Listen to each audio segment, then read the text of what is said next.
Berge, and I'm a tenured professor, behavioral medicine clinician, and vice chair for research in the Department of Family Medicine and Community Health at the University of Minnesota.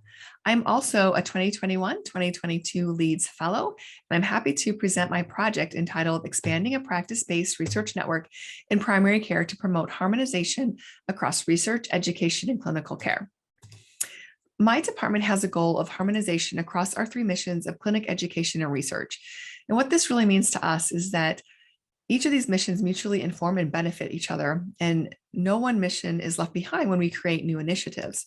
One example of an initiative that we carried out is our practice-based research network.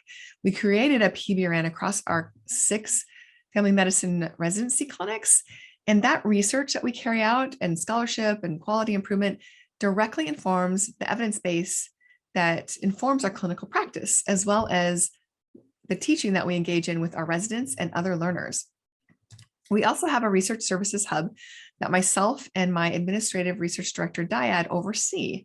And there are other key members of this research services team that help us to have a really robust PBRN. This includes our research faculty consultants who have expertise across quantitative and qualitative research, our research facilitators, who are those members right on the ground carrying out this research in our clinics in collaboration with our faculty, our staff, our residents, our students, community members. We also have evaluation team members, including our IT developer, our database and survey developers, and our statisticians.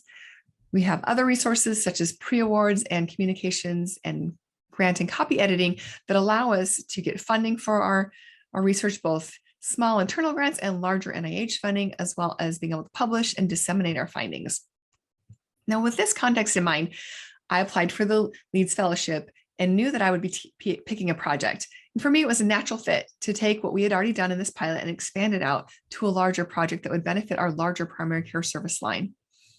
As I joined the Leads Fellowship, I also was asked to pick leadership competencies that would allow me to grow as an individual in my leadership skills through this project. And so I picked these 3 areas: select and utilize a framework for leading and managing change, defining current boundaries, and then using innovative and creative ways to move and shape the new boundaries for the future, to shape the future rather, and then to understand, monitor, and shape departmental and school structures, and in this case, the medical school. I want to highlight the ways in which these all came to be for me as far as my competencies in my project and how they came to fruition, and I myself grew as a result. The first one is growth. So this is really speaking to the first competency of identifying a framework for change. And so I really looked to the literature for this and found other places who had taken small scale PBRNs and really ramped up the scope of them and expanded them. And with that framework in mind, identified key steps in order to do this. And then armed with that framework, went to this next important step of building relationships. And so I met with my department chair early on to get buy-in, both as a stakeholder and then also financially, right? This expansion is going to take financial support to make it happen. He was very supportive because he had seen the success of our smaller scale PBRN. He then helped me realize that another key player would be our chief academic officer, who has key relationships with the dean, as well as our practice plan in which the primary care service line resides and where the PBRN would be.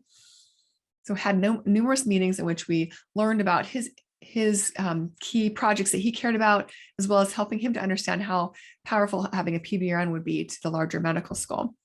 Through these conversations, alignment happened, and I learned that there were these key projects that he really cared about, and I was able to figure out how I could pair what he cared about with what I cared about with his PBRN and that our department cared about to really help bring those two together in a mutually responsive way to benefit both.